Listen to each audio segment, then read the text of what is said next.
یہ جو اہل بیت ہے ان کے سینوں میں قرآن ہے. آپ صلی اللہ علیہ وسلم نے فرمایا میں تمہیں دو چیزیں چھوڑے جا رہا ہوں جو ان کو تھامے رکھے کبھی گمراہ نہیں ہوگا. اور آپ فرماتے ہیں کہ یہ دونوں جدا نہیں ہوں گے حتیٰ کہ یہ مجھے حوض کوثر پر ملیں گے. یعنی قرآن اور اہل بیت کبھی علیحدہ نہیں ہوگا, ان کے سینوں میں ہے.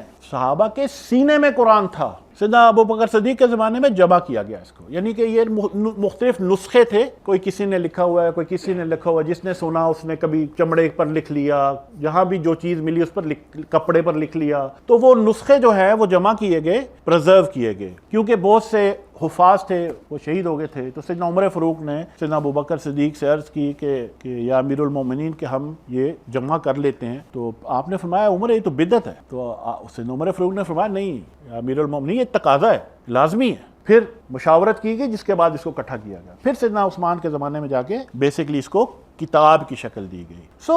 یہ تو سینہ بہ سینہ چلا آ رہا ہے, آج بھی یہ سینہ بہ سینہ چلا آ رہا ہے. جن کو تو آتا ہے ان کے سینوں میں یہ نور ہے, جن کو تو نہیں آتا ان کی شیلفوں پر یہ نور ہے. یہ فرق.